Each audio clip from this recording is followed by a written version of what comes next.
Patricia wandered aimlessly through the empty house, unable to compose herself. Just a few days ago, her 20-year marriage came to an end with the death of her husband, Nathan. The worst part was that he died so unexpectedly. Suddenly, he felt unwell and passed away in just 2 days, and the cause was a trivial appendicitis. Nathan wasn't used to complaining about his health. He had always been a robust and strong man, always ready to help those in need, and his personal interests were always the last priority. Perhaps that's why he didn't pay attention to the pain that repeatedly struck him and worsened each time. It was foolish, but that's exactly how Nathan was, that's exactly how he remained in Patricia's memory. But that wasn't the worst part. Patricia was tormented by the fact that, despite her strong love for her husband, she couldn't cope with the fact that she was accompanying him on his last journey with resentment. "My God, why is this happening to me?" she said to herself for the umpteenth time. Patricia dialed her friend's number and asked her to visit. "I need to talk to you, Estella. I'm going crazy, I don't know what to do." "Go ahead, I'm listening," Estella replied, joining the dialogue. "No, this conversation needs to be face to face. Come here tonight, I'll be waiting for you." As soon as Estella appeared, Patricia made her sit on the sofa and handed her an envelope containing a note and some photos. "What is this?" her friend asked. "It's a letter from Nathan to his lover. Can you imagine? And she's not just a lover, she's Lorena's mother. How am I going to live with this?" Patricia couldn't take it anymore and cried, covering her face with her hands. Estella began to comfort her, but she herself couldn't believe that Nathan was such a despicable traitor and still had a child outside of marriage. She constantly held him up as an example to her husband, as a model family man. When Patricia calmed down a bit, Estella opened the envelope and took out the photos, one of which showed a beautiful young woman embracing Nathan and him holding a little girl and smiling. Other photos showed the same girl and her daughter laughing, posing for an invisible photographer, and there was a handwritten note by Nathan, "My love, I still can't believe how lucky I am to have met you. You and Lorena are amazing. I miss you so much, and I'll be there soon. In the meantime, as promised, I printed the photos and I'm sending them to you in a letter. Hugs and kisses." "My God," said Estella. "After reading this brief letter, I can't believe what I'm seeing. What are you going to do, Patricia?" "Honestly, I don't know. I have no idea. I mean, of course I've heard that long-distance truck drivers have families in every city, but I never thought my Nathan would be one of them. And the most important thing is that it doesn't matter to him and me anymore. Knowing that, I have to suffer with these thoughts for the rest of my life. How am I going to live, Estella? Can you tell me?" "I don't know," her friend shrugged. "Try to find a man. That way, you can get back at him in a way. You're still young, you're only 40. Now you can even have a baby." "No, Estella, I can't have a baby. And that's also Nathan's fault. He and I were young and stupid. He kept dreaming of starting a business, wanting to get rich before having children, and I, like a fool, believed him. I got pregnant 3 times, and each time my husband wanted me to get rid of the baby. The last abortion was very difficult for me, I almost died. Meanwhile, Nathan had gone bankrupt, but he was lucky in business. So, he lost everything we had invested. He even had to sell my parents' apartment. Mom was living with us at the time. Nathan looked for work for a long time, until a friend advised him to become a truck driver.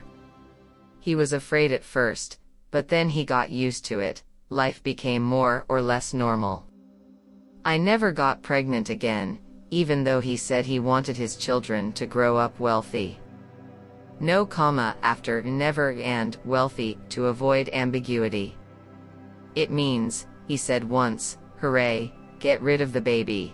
And when he realized you couldn't get pregnant anymore, he decided to have a child outside of marriage. You know, if I were you, I'd go there, to that mare's place. The address is on the envelope. I'd pull out all her hair, not leaving a single strand on her head, so she would understand she shouldn't have a relationship with someone else's husband. It's a long journey, about 5 hours by bus, but for a case like this, it's worth it. No, I'm not going anywhere, Patricia replied. It's too late, Joan is no longer with us. Anyway, I want to tell you that nobody to pity me. She shrugged. He talked for a while, situated, went home, and Patricia, after thinking for a while, suddenly started packing for their trip. She didn't know why she was doing it. Patricia arrived at their house, admiring the small village with its narrow streets. She had no trouble finding the right house, thinking, not without a certain pleasure, that it was very small, unattractive, and even decrepit, the long black walls, the old veranda already repaired, the heavy shutters on the windows. Patricia never imagined people could live in such poor conditions. At that moment, the same girl from the photo came running out of the door, followed by Patricia. She immediately recognized Mary. She was surprised to see the woman standing at the gate and greeted her with a friendly hello, and invited her in. "You're here to see me, aren't you? Come in, let me just grab a bucket of apples.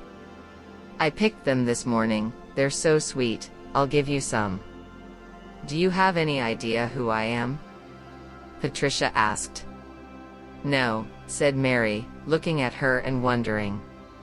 "I'm Natan's wife," said Patricia, expecting tears, screams, embarrassment, perhaps even insults, but not, by a cheerful exclamation, "Oh, really? That's wonderful. I've wanted to meet you for a long time. My name is..." "Do you know my name?" the woman asked. "Of course, Natan speaks very highly of you." "Where is he?" "He didn't come.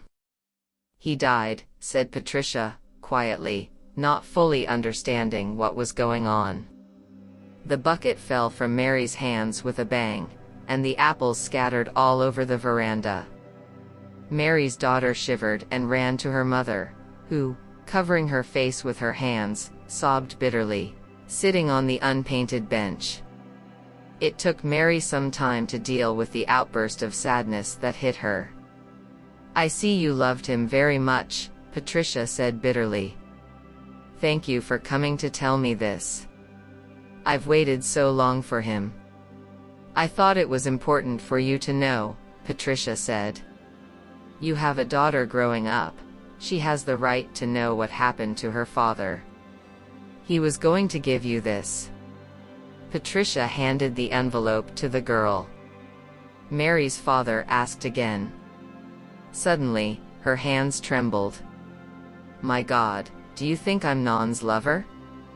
There was nothing between us. You don't understand, Nan was like a father, an uncle, or an older brother to me.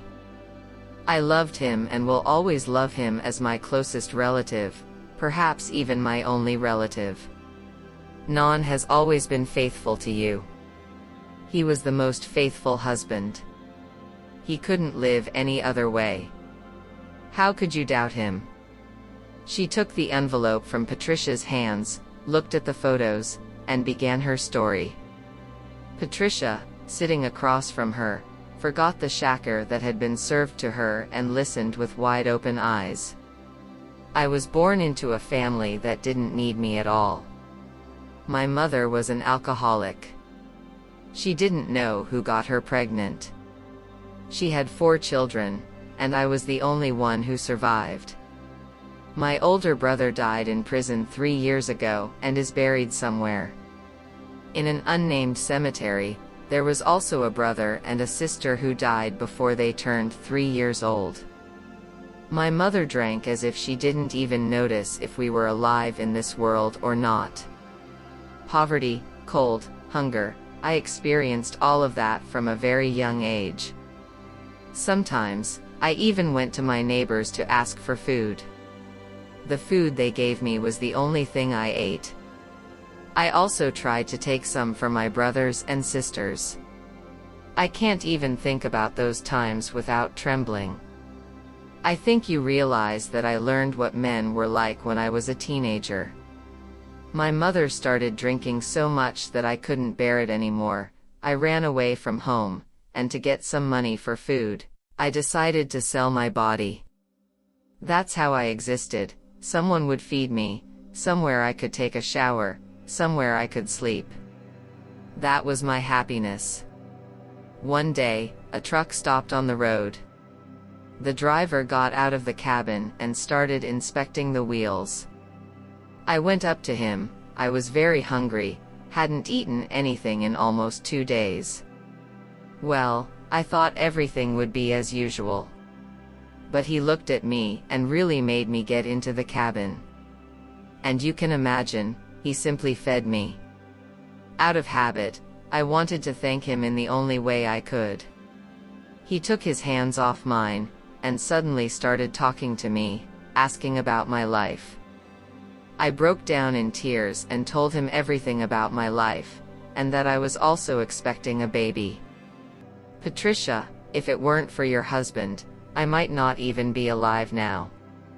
He was so kind, you know? He took me with him on the trip, bought normal clothes for me, took me to the doctor, fed me, and he didn't ask for anything in return, unlike others. He always talked about you and that you didn't have children. He blamed himself for that and worried a lot, so much that he loved you and asked me not to repeat his mistakes. I believed in him, you know? It was as if I realized that there were different people and a different kind of life. Non helped me with that. I told him I had an old house, but it was falling apart, and Natan would come by to fix it. He was the one who picked me up from the hospital when I gave birth and took care of us all the time and loved my daughter. He was my friend, Patricia. He was my best friend. If someone had told me to die for him, I wouldn't hesitate, but he died first. May cried again, but why? Why didn't he tell me anything about you and your daughter? Patricia wondered. He was going to tell you everything, but he was afraid you'd get mad at him, you know? Non introduced me to a friend of his. He's a builder and also a very good person, just like your husband. We've been dating for 6 months now. He went home to tell his parents about our marriage, but he'll be back soon. Non was going to tell you everything at our wedding. Well, Patricia, you have no idea how I feel. It's like I lost my 2 parents and him, but please don't think I was still working, as you know. I stopped immediately. I never took any money from Non, no way. He helped me at the beginning, but now I'm working in a sewing shop, earning my own money. Patricia looked closely at me and realized that this girl wasn't lying to her. May, I'm glad I came to see you. I really thought you were my husband's lover. It was very hard to realize that, but now I feel much better. And thank you for that. We'll never see each other again. I'm going to sell the apartment and leave forever. I want to go back to my homeland, and I want to ask you to visit Nathan's grave from time to time so he doesn't think everyone forgot about him. Of course, I'll never forget Non, and I'll definitely visit him. Don't worry about it. Patricia stayed with Mary for a long time, then said goodbye and went home. Mary took her daughter in her arms and hugged her, giving her kisses. If you liked this story, leave your opinion in the comments and, of course, leave your like and subscribe. Turn on notifications so you don't miss any videos. A big hug and see you soon.